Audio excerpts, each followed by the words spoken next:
Thank you for joining us tonight for the Office of State Archaeology's keynote lecture for Archaeology Month 2022. Hey, and I have the pleasure of introducing tonight's speaker. And this year's Archaeology Month theme is Site Stewardship. And in line with that theme, tonight's talk is entitled Archaeological Stewardship in North Carolina: What, Why, and How. So as we all know, archaeological sites can teach us important information about the past, and they are meaningful places to descendant communities.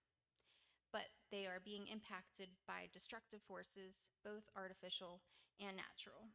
And so therefore, the aim of archaeological stewardship is to help protect archaeological sites and to preserve them for people to learn from and appreciate in the past, in the future and now, of course.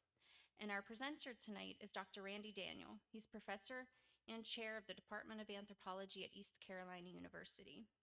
He's an expert on Native American stone tools and author of several books, including Hardaway Revisited, Early Archaic Settlement in the Southeast.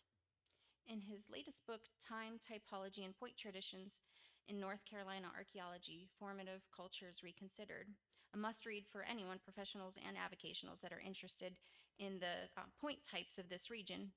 In that book, Dr. Daniel discusses considerations for professionals who are using private artifact collections in their research and calls for greater collaboration between the professional and avocational communities. And on behalf of the OSA, I would like to welcome Dr. Daniel for graciously agreeing to come and speak tonight on such an important topic. We're very grateful and excited to have you. And this is our first in-person lecture such as this since 2020, so very excited. So without further ado, everyone, please join me in welcoming Dr. Randy Daniel.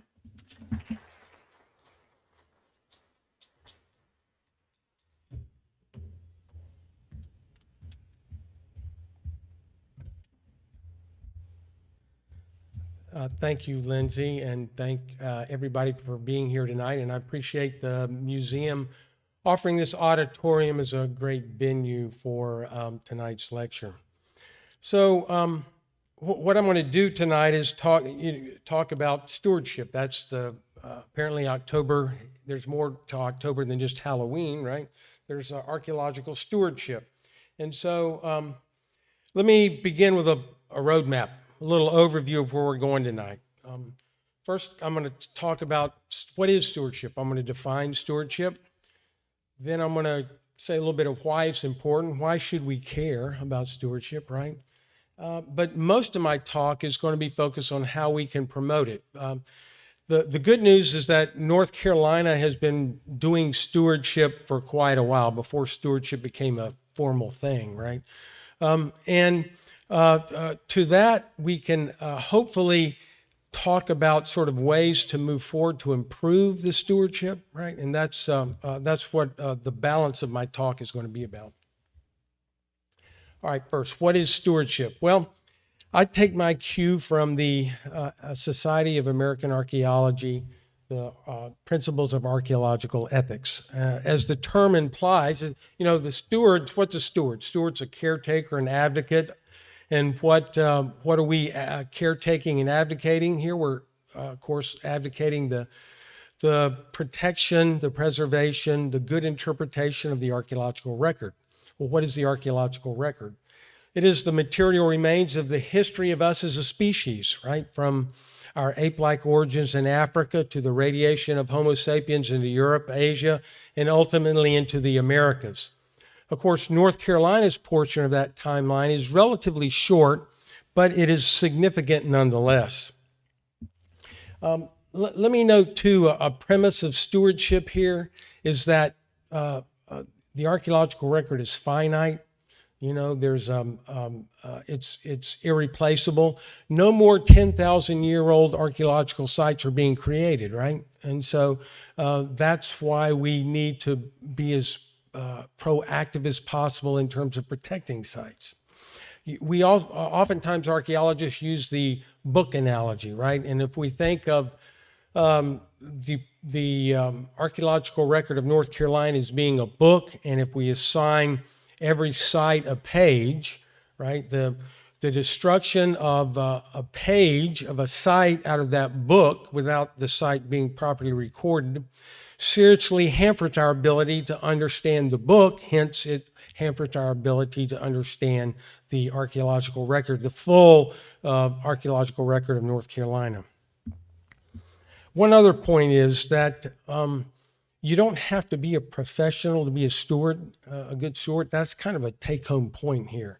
Although as a professional archaeologist, I think we have a responsibility to lead stewardship. We have training and expertise that give us a particular knowledge about the past. So we should lead that, but we can't do it by ourselves. We need the public input, right? We need collaboration. Why? Well, there's just so many more publics than there are professionals, right? And we need that support and sponsorship in order to do the right thing by the archaeological record. And finally, stewardship is number one on this list for a reason. See if I can get the pointer here.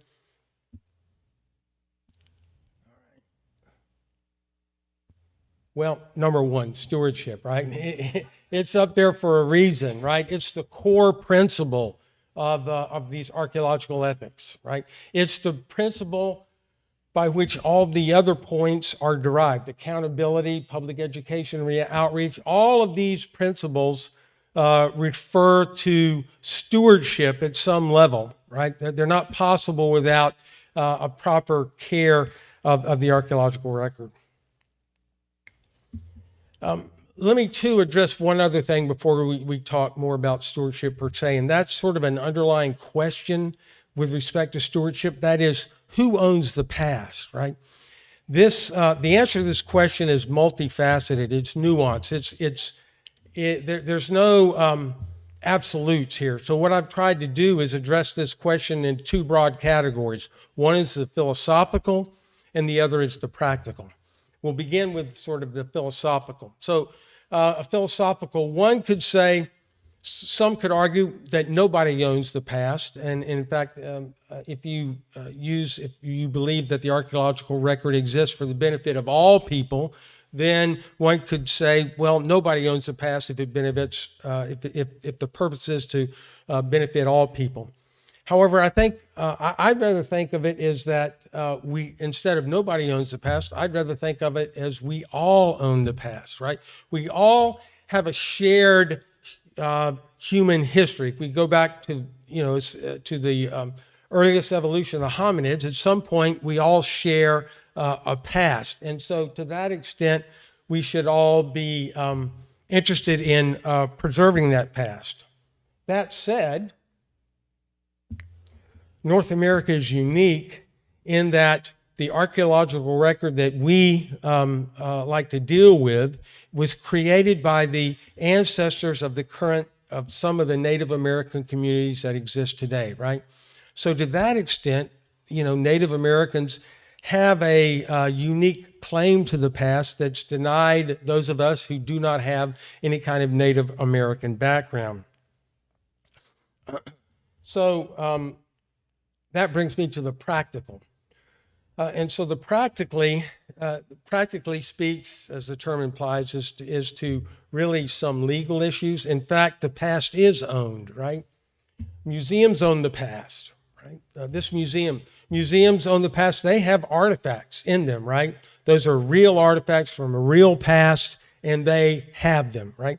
The same way that government agencies own the past. Any government agency that owns any kind of large tract of land, be it the state or federal, usually if the state and federal governments own archaeological sites because they own the land that that's on them.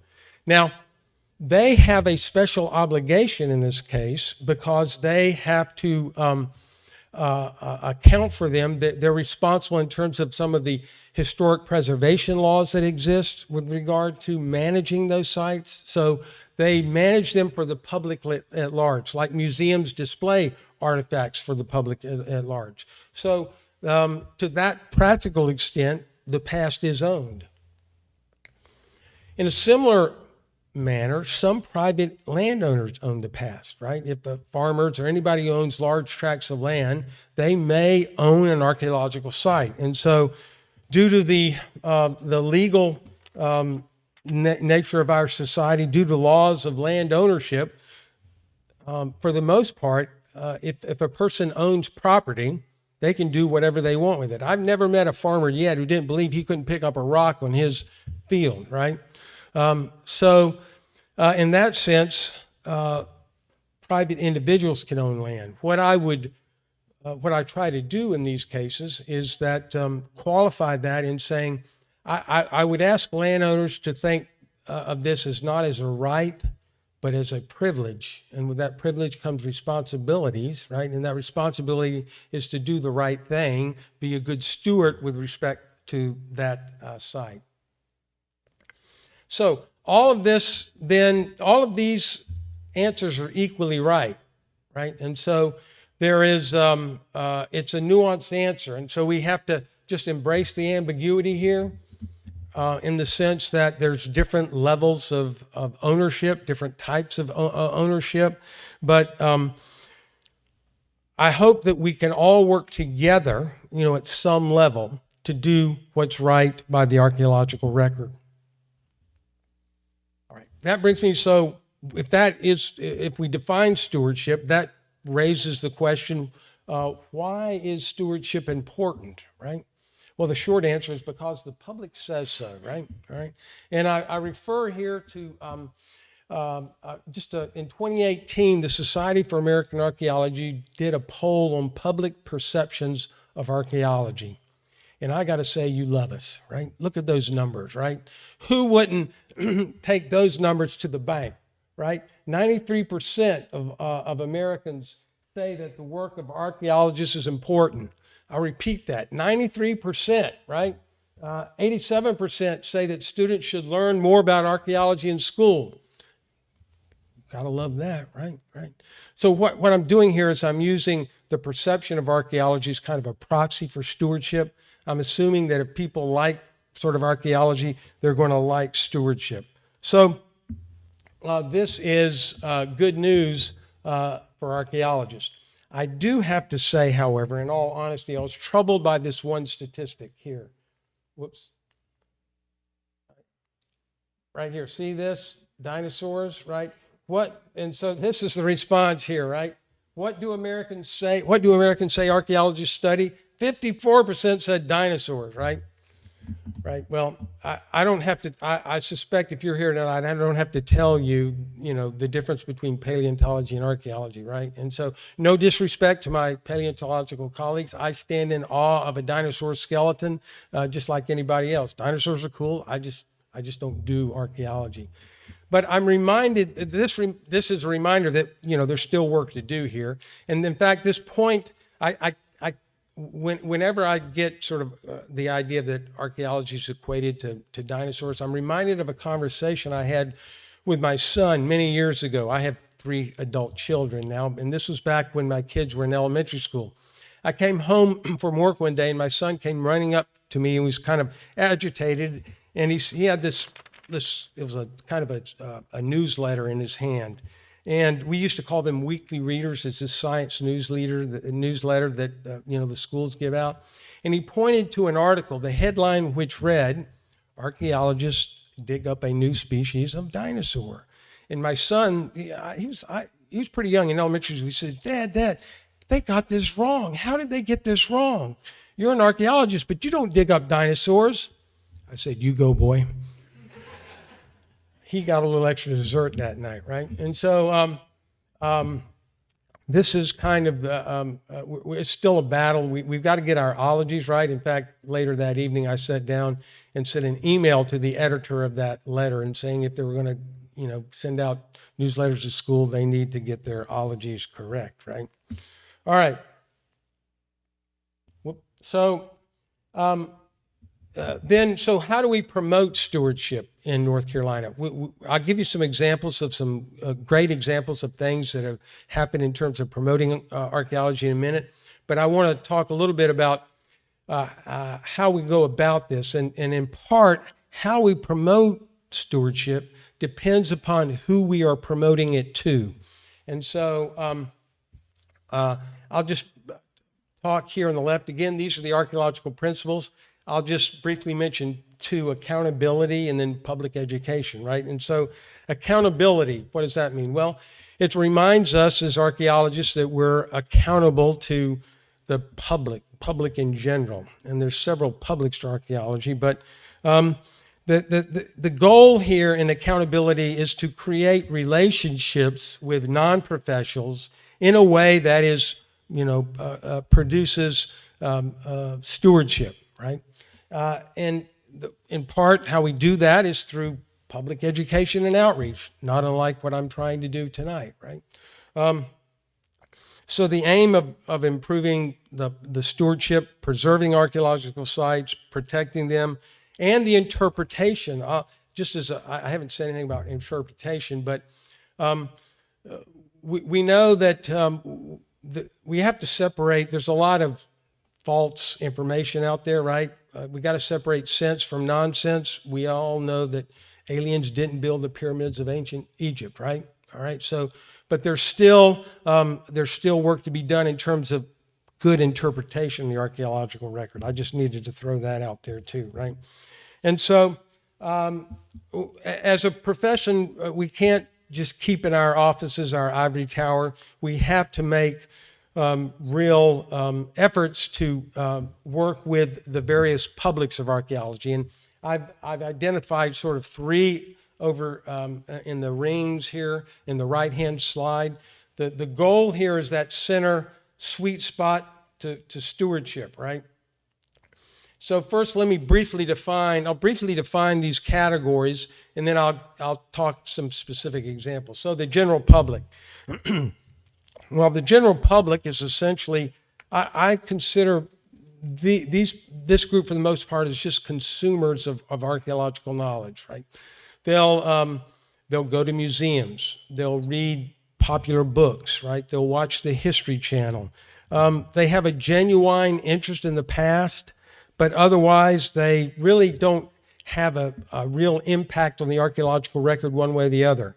Unless they want to give us a bunch of money, right, to do some archaeology, then that's okay. But by and large, most of the public are just consumers of archaeological knowledge. Then there's descendant communities, which I've already talked about. And descendant communities, as I said, have they have a special interest in the past. If you talk to certain individuals, they say they have an emotional, if not spiritual, connection to the past. And so archaeology and archaeologists have made some real significant inroads in terms of collaboration in the past 20 years, primarily as a result of NAGPRA, the Native American Graves Protection and Repatriation Act, right, where museums and institutions were housing a great number of the physical remains, skeletal remains of Native Americans, and those have been repatriated, and rightfully so, right? And so, but that's an impact on the archaeological record, right? And so descendant communities have a greater impact on the archaeological record than the general public. They are collaborating with archaeologists in a way that didn't exist just 20 years ago. That's a positive impact on the archaeological record. And then finally, there's the group, the avocational. That's one label for a variety of terms: amateur archaeologists, avocational archaeologists, collector, artifact collector. I'm kind of lumping them in together for the purposes of here. Now, these avocationalists, they have a real interest in the past too. Some would say an obsession with the past, right? But they are distinguished from the general public here in the sense that they have an impact on the archaeological record. If you're collecting artifacts, that's an impact on the archaeological record, right? And so we need to channel that work, that effort, in a way that works as a collaborative way, in a way that minimizes that impact on the archaeological record. And I'll talk about some examples of that as well. All right, so stewardship in the general public. The best example of stewardship as it's engaged with the general public is the North Carolina Archaeological Society. It's been around for, 80 or 90 years. Its membership includes both professional and the general public. There's about roughly 500 members, but 100 of which are probably professional archaeologists, so the vast majority are made up of the public, as it should be, right? This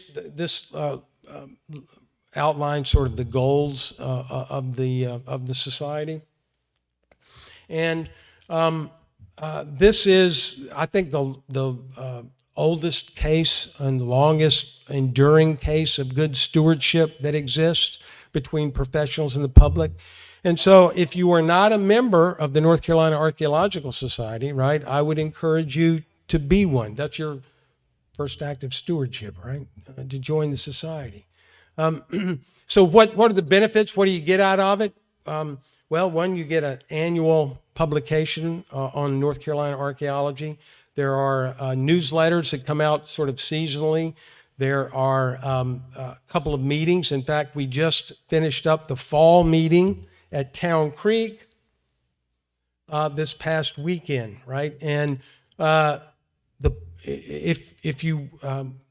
public here was invited to participate and actually be a part of the archaeological excavations. This was a joint effort, not only with the Town Creek historic site, but the North Carolina Archaeological Society, the Office of State Archaeology, and the RLA, the Research Laboratories of Archaeology at UNC, working together. And there was, about 60 people who learned archaeology in a hands-on fashion, right? You know, what's not to like about that? So the North Carolina Archaeological Society is probably the primary vehicle by which stewardship is promoted in North Carolina. Stewardship, and I mentioned descendant communities. There have been great strides have been made in terms of the collaboration between Native Americans and professional archaeologists. And so these are just a couple of examples. On the far left, my colleagues Brett Riggs and Jane Eastman at Western Carolina University have established a relationship with the Eastern Band of the Cherokee. In fact, Brett Riggs just won an award from the National Park Service for his work on the Trail of Tears. My university, ECU, has had a long working relationship with the Tuscarora Nation. Of course, ECU is on some of the territorial land that was the homeland of the Tuscarora prior to their migration to New York. The RLA has, another example, has had a long-standing relationship with the Occaneechi in Hillsborough. Now, I think the greatest strides that can be made here, while strides with the general public and Native Americans have been made, I'd like to talk about where the next step could be made, and that's collaboration with the avocationalists, collectors, amateur archaeologists, whatever. For the most part, those two communities have not really communicated well throughout the history of North Carolina archaeology. And I'll just reference this. This is from the newsletter 1938, right? 1938, where the society was chiding professional archaeologists here. A tendency for a professional to be too critical of amateurs to overlook the significance of their collections and studies, right? So why has this relationship been contentious, right? And I think probably there's a couple of reasons. Is kind of the attitude that these two groups differing, a little bit of different attitude towards the archaeological record. But I also think it's due to the increased professionalization of archaeology in the last century or so. It's, a real profession. People like me, make a living, right, being a professional archaeologist. And so archaeology, however, it's one of those unique professions where one can claim an amateur status that if you told somebody you're an amateur archaeologist, they would think, oh, well, that's interesting. And you say, well, yeah, archaeology is my hobby, right? And you wouldn't bat an eye, right? What if I told you I was an amateur lawyer and I practice law as a hobby? You might think, well, that guy's kind of weird. Okay, what if I told you I was an amateur brain surgeon, right? That would, you would look at me like I was totally wacky, right? So I think you get my point here. And so I think the distinction shouldn't be professional and amateur. I think the distinction should be what is the correct way to deal with the archaeological record versus an incorrect way, right? And so we want to work with the archaeological record. The focus should be on the archaeological record, right, and the correct sort of the attitudes and the preservation of the archaeological record. And so towards that end, the Society of American Archaeologists just a couple of years ago issued this statement recognizing that collectors can make a contribution to archaeology. And I invite you to go to saa.org. You can read about these. I'm not going to read each one of these. I just want to highlight a couple of points that I think are good points to keep in mind. One is that private collections do have value. Not every shoebox full of points is necessarily going to have significance, but in some cases, those collections that are well documented, right? I'll talk about that in a second. That well documented can make a contribution. They do have scientific value, right?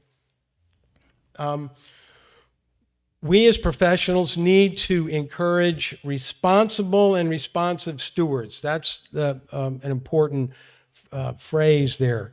Responsible and responsive. Those private individuals who we can work with, who are willing to work with us to share their collections, to share information about where these collections come from, that is being responsible and responsive steward. Not only that, we want to record and document these sites and enter that information in the state historic preservation files, right? The SHPO site file, right?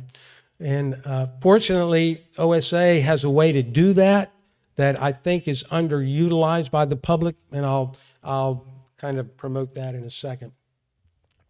And so these other points here is to encourage. This is an interesting one. Encourage responsive stewards to donate their documented collections to appropriate museum or facility. I'm going to give you some great examples of that, but I tell you that when I've talked with a lot of collectors over the years, and if there's some collections that I think meet this criteria, right, then I say, well, what do you think about donating that collection? They look at me like I got three heads, right? And so there's work to be done here, but the point is if you want to leave a legacy, right, if you want to do what's right by the archaeological record, this is the way to proceed here. All right, so I'm gonna give examples of each of those items I just mentioned. So private collections have scientific value, right? And so I'll just use my own work. I've been recording, as many of you know, fluted points now for maybe 30 years. And why that? Well, fluted points are the best evidence we have for the earliest inhabitants of North Carolina. We don't have an in situ Clovis site. There's one out there, but we just ain't run across it. So until we do, or even if we do find that, the information for the earliest, the Paleo-Indian period is generally referred to, that the information regarding the earliest occupants in North Carolina it's primarily found in private collections. And so this is what I call my fluted point survey. I've recorded 375 points, right? The majority of which, I'm clumsy with these remotes. That's why I gotta have my kids here so they can help me run this thing, right? So 71% of those points came from private collections, right? The vast majority. And of those the other roughly 30%, most of them, the 30% came from institutional collections, but most of them were actually donated from private collections. An individual donated their collections to the institutions, right? And so, and here's some of the points.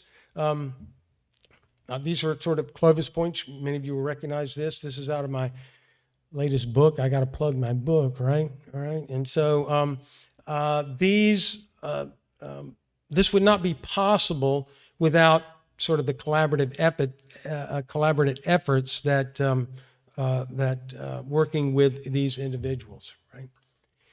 So not only we just record artifacts, we want to know where they come from. I mean, context is everything, right? And the three rules of business is location, location, location, and the same three rules apply for archaeology: location, location, location. Without the provenience, of course, the vast majority of the information that an artifact has is unfulfilled without knowing that good context. And so I encourage collectors, and we need to encourage collectors more to record their site information. Now, fortunately, the OSA is a little ahead of the curve because they have a very kind of easy, straightforward form. And what a great name. They call this the citizen archaeologist, right?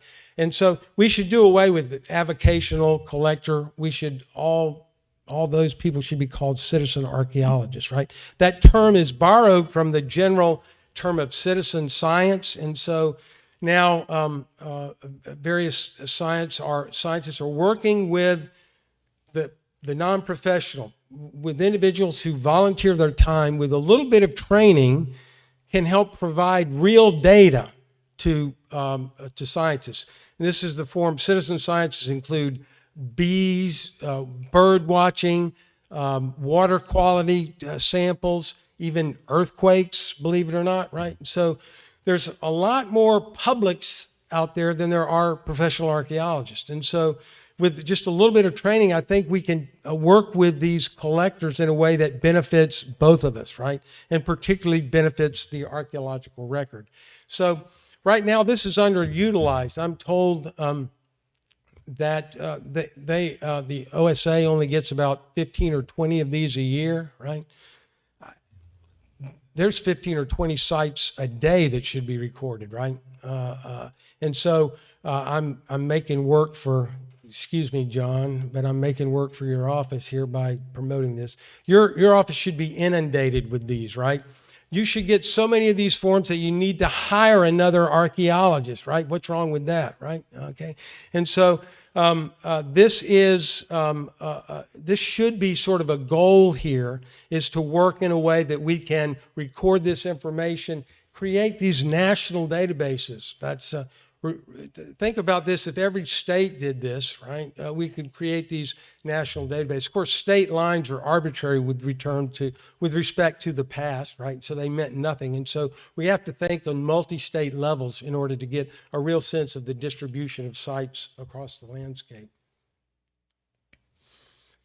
All right, and so I mentioned about donating documented collections, and I said not every collection is worthy of documenting, but some are, right? Some are. And there's a history here that goes back to Herbert Dorchik in the 1930s. Those of you who are familiar with the history of archaeology, that name will ring a bell. Herbert Dorchik was a civil engineer in Baden, North Carolina. He was an avid collector. In fact, he showed Geoffrey Coe, and here's a young Geoffrey Coe right here next to Herbert Dorchik in 1937 at the Town Creek excavations, right? And so Herbert Dorchik was an avid collector. He collected sites all up and down the Yadkin River. And ultimately, he donated a vast majority of that collection to the RLA. Look at this. This is the catalog sheet from the RLA. Herbert Dorchik, January 1954, Stanley County, ST4. What site is ST4? Hardaway, right. You get an A, Doris. All right. The Hardaway's got to be the most famous site in North Carolina archaeology. Sorry, Town Creek, but I'm unbiased there, of course. But look at these. Look at the total artifacts here. See that number at the bottom? 11,016. Now, oops, I'm told I got to stay the microphone because we're recording this, but so I wish I had been a fly on the wall. I know nothing about the conversations that Dorshik had with Coe, but obviously there was a level of trust there that was created, so much so that Dorshik donated 11,000 artifacts. Now they're in this wonderful curation facility at the RLA where they will, this is a legacy, right? Where other professionals can go visit and students. I benefited from as a student. I benefited from a professional. I photographed several points from the Dorshik collection for use in my book. You know, this is creating a legacy, right? This is stewardship of the archaeological record. More recently, this is another great example. Jim Oshnok, and Jim is here tonight. Where's Jim? Jim in the back there somewhere? Yeah, right. So Jim donated 35,000. Is that right? Did I get that right? So Jim and his brother collected Wake and Harnett counties for a couple of months, right? A few decades, right? And they collected these artifacts, including something like a couple dozen fluted points, right? And some of these Jim will no doubt recognize. I think those are from his collection, and these right here from the collection. And so not only did he collect those, he made notes. You know, Jim's an engineer, so I looked at his forms he filled out and the maps, and I couldn't do better than that, right? And so these were remarkable. So this is stewardship, right?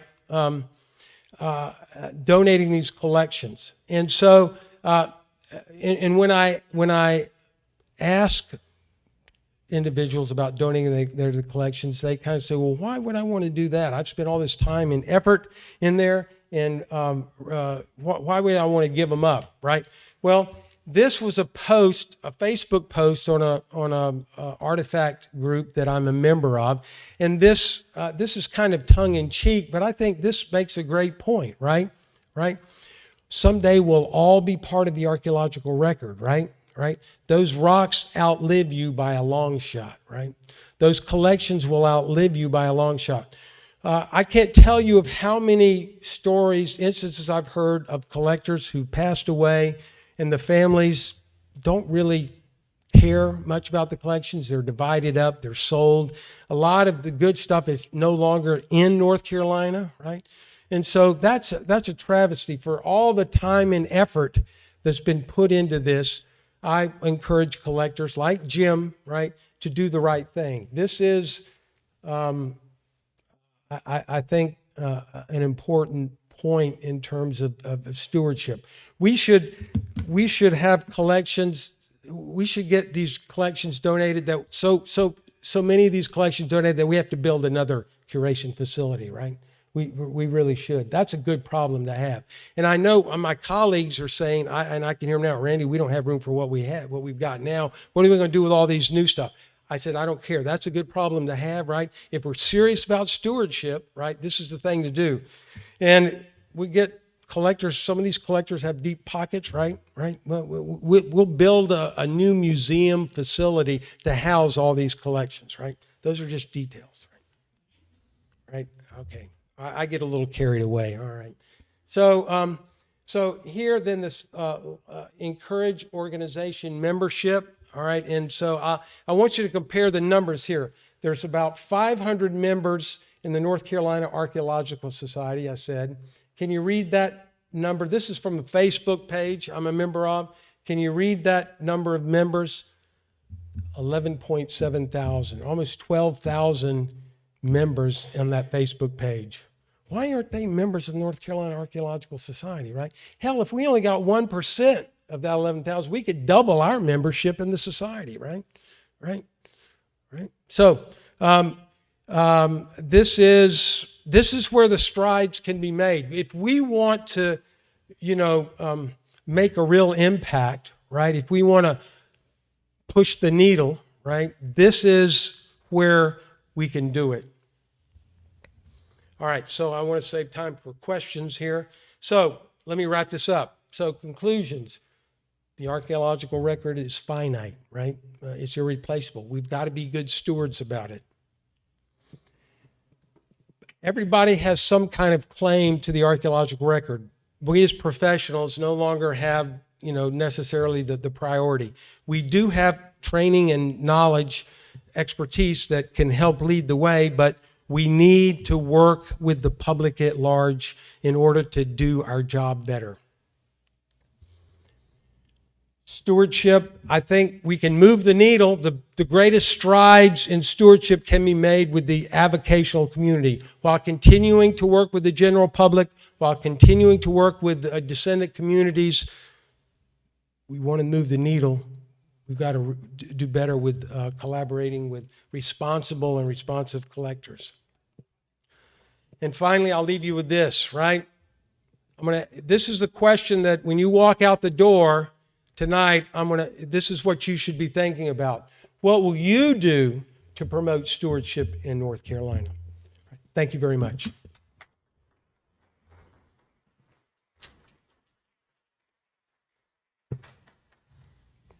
All right, if we have questions, I have a microphone so we can get things recorded and also so that you can be heard better. So anyone have any questions for our speaker?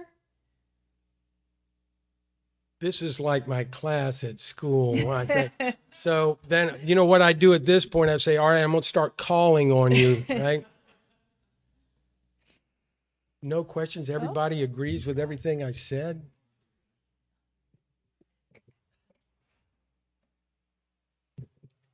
Hi, Randy. Hi, Thank you David. for your talk.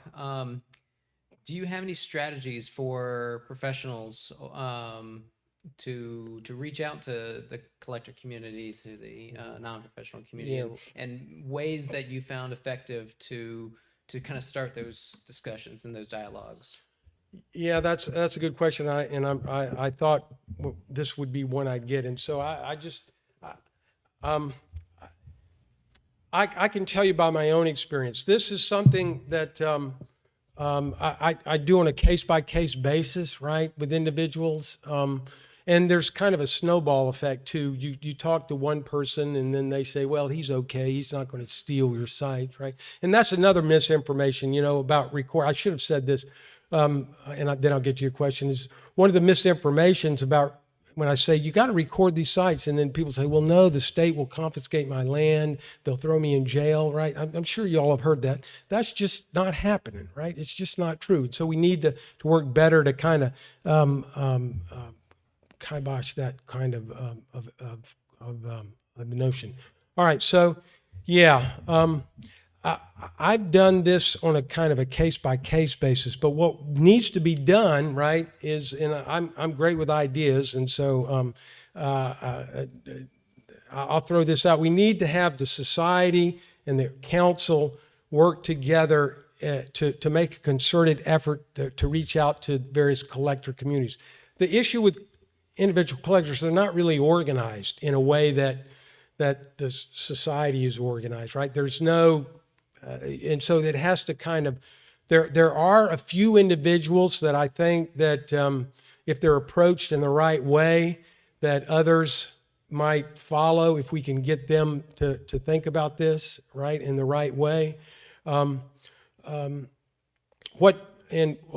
Along these lines, what needs to be done is some enterprising graduate students needs to kind of sit down with a number of collectors and do an ethnography, do interviews, ask them questions about, what is their opinion of archaeologists, what is their reluctance, if there is any working archaeologists, kind of get that kind of feedback to use as a starting point.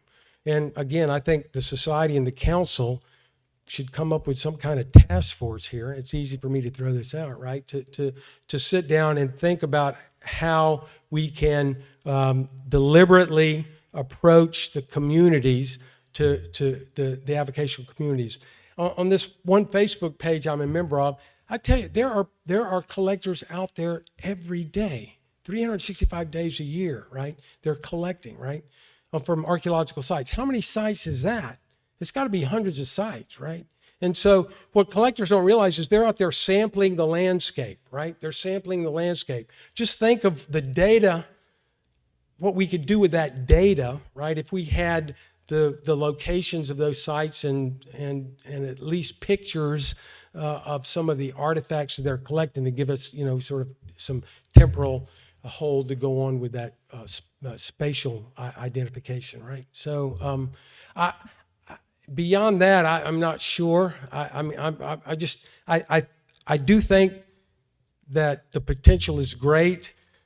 How we're going to do that is going to take some additional thought, but that's just, if we're serious about stewardship, someday all these sites are going to be gone, right? And I hear collectors, the old timers, as they refer to themselves, talk about sites that they visited 10, 20 years ago that are collected. There's no evidence pretty much on the surface left of those sites, right? So you multiply that by another 20 years from now, another 40 years from now, there's going to be literally very little in the way of any kind of surface evidence for many of these sites, right? So that's a loss. That's real loss. I'm not sure I answered your question very well, but that's all I got right now.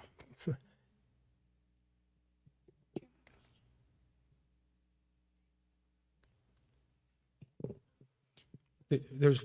I have one. Oh, okay. All the way in the back corner with the camera. Yeah. For nature, some enterprising folks came up with the idea of an app on a smartphone that can tell you what most of the plants and animals in the world are. I'm a naturalist. Lots of folks probably here are familiar with it. And it did a great job of taking a lot of expert knowledge, like being able to identify plants and animals, and then combined it with the technology of artificial intelligence and machine learning. I don't know enough about what someone could take a photo of to upload to the internet and then have some sort of an app-based solution that could then, it's not a paper or an email that goes to the OSA office that has to get cataloged and categorized. But is there something like that? Or is anyone working on something like that? How do we raise you money to get something like that? That's my question. Yeah, I don't know of any apps that do that sort of thing. Probably somebody's working on one as we speak. I would be a little skeptical that such an app would really work for various reasons. But here's the deal. So you mentioned the phone. Yeah, so this is the easiest way to do this is collectors are out in the fields and all of them take pictures just about of the points. They take that. They've got the GPS right here. Put that information, send it on the site form, email it to the OSA, boom, right? At some level, that's all that's required, right? And so, and then the artifacts could be identified based on the photo.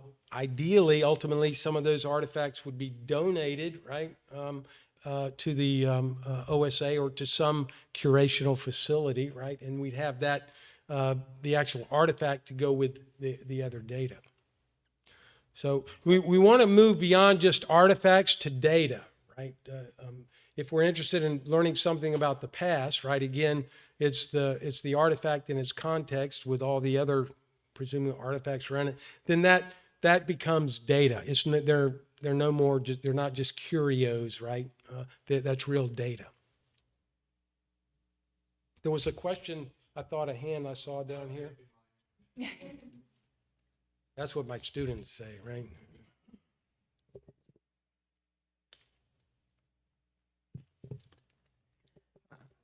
So as we continue to advocate for archaeological stewardship, how do we begin to make room in collection facilities for the influx of artifacts with the ongoing curation crisis? Well, yeah, I alluded to that, and so this is, when I tell collectors they need to donate their artifacts, they look at me, and then when my colleagues say they're donating artifacts to us, then they look at me like I got three heads too. Because of that, there is a curation crisis, and yeah, I get it, but my response at the risk of being flip is, if we're interested, if we really want to do what's right by the archaeological record, right? then we just make room for these. We build another facility. We get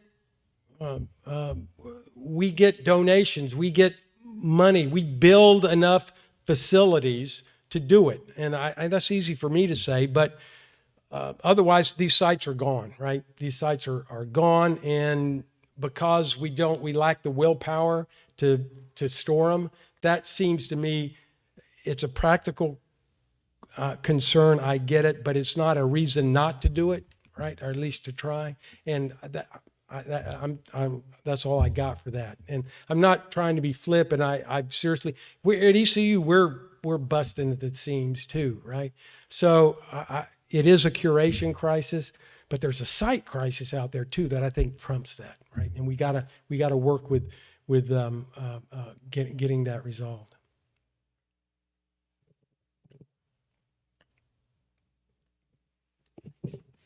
Hey, Randy. So it's pretty fortuitous that you bring that up about the society and the council working on things together. I'm obviously, as you know, the current society president, and I'm talking to the current council president of projects to work on. And so certainly that would be one.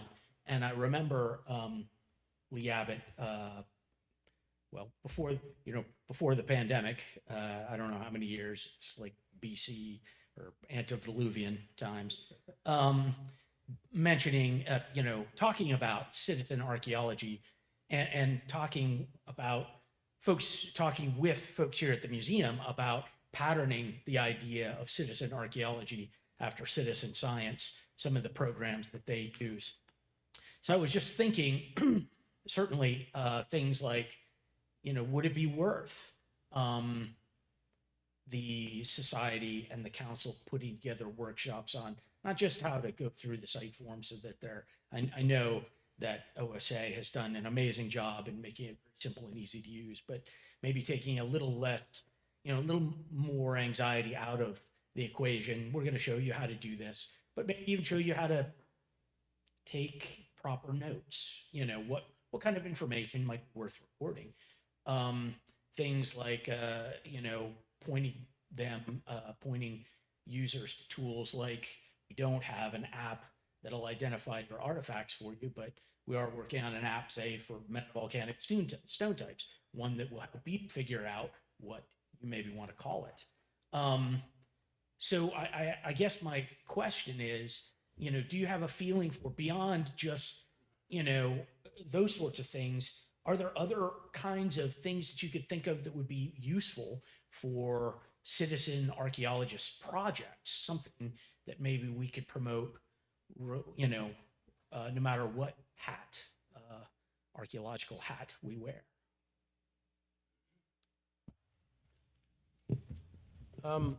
Well, I think it would be a fine idea to create these sort of workshop, right? To work with collectors or any individual who's interested in sort of doing the right thing by the archaeological record, recording the sites, and so that would be I would support that. We just have to kind of make sure we get the word out to the right individuals, right? And so that's probably, if you build it, they will come sort of thing. I don't know. We'd have to really advertise that, and we'd have to kind of do the arm reaching here to encourage that. Now, beyond that, I just thought about this as a way, but a lot of people want to dig, right? And so that's where the Town Creek last week was a great example of kind of stewardship of learning archaeology in a hands-on fashion. I don't know how many of those can be done on a regular basis. It's easier said than done, right? But we should probably, you could probably survey the membership too. You talked about this at the meeting this past weekend about surveying the membership and asking them, what is it that they want to get out of this. I just say we should make that initial effort with the goal of recording more of these sites. And then beyond that, things will probably, projects will probably percolate up to the top, and it'll have an organic kind of effect about other ideas about how volunteers can be used. I mean, OSA already uses volunteers in the lab, right? Right. So that's a great example too of kind of stewardship too. So there's a lot of labor out there that's just waiting to be tapped with the right guidance. How are you or your colleagues, either at ECU or other universities, encouraging your students to promote stewardship? Yeah. Well, I encourage it. I give a lecture in my archaeological methods class on sort of like this. The ethical principles. I focus on the ethical principles, and then talk about stewardship. Not quite like this, but it's very similar. So working with students, some of which will be professional archaeologists. So I'd like for them to think of this as, oh yeah, why not, as opposed to some others who down the line saying, oh God, why not, sort of thing. Why do I have to, right? So I think the students now can be have a little more welcoming attitude towards the notion of working with the non-professionals, right? And see the benefits of it in a way that that 20 years from now will probably be just sort of a common thing. And it ought to be talked about in the public schools, right? And so archaeology can be used in my son's a 5th grade elementary school teacher, right?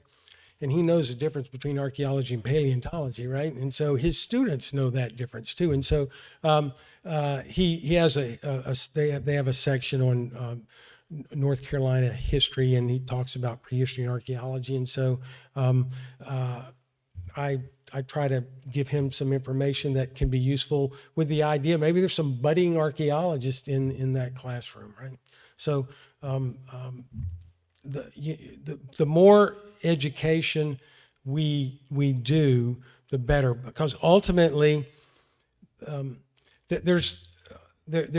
fortunately, there's a lot of historic preservation laws that go back to the early 1900s, or Historic Preservation Act, federal and state laws, right? And they protect the sites. But laws are made and laws can be unmade, right? Right? And so if the public doesn't continue to see the virtue of protecting the past, that's a problem. So even my students who, in the archaeology classes, who don't go on to be professional archaeologists, I tell them, you should be an advocate and a promoter. You don't have to be a professional archaeologist to promote archaeology. If some of them one day win the lottery, right, they ought to remember Dr. Daniel with some of that money, right, to give to a good archaeological cause, right? I say that, right? They laugh, but I want them to, because ultimately, all this comes from the public, their support, their tax dollars, right? By the way, tax dollars are never better spent it's on archaeology. In fact, we could use some more money. Talk to your legislatures, right? If you like archaeology, tell that to your legislatures, right? We don't get enough support, right? So the point is that we can promote archaeology to the non-professionals in a way that comes back to us tenfold, right? By their support and encouragement. Do we have any other questions from the audience? No? All right. All right. Well, thank you very much for coming tonight. And what are you going to do to promote stewardship, right? That's your homework, right? All right. Thank you. Have a good evening. All right. Yeah. we'll just say thank you to Dr. Daniel. Thank you very much to all of you for coming. And again, thank you very much to the Museum of Natural Sciences for hosting us here. Hope everyone has a wonderful evening.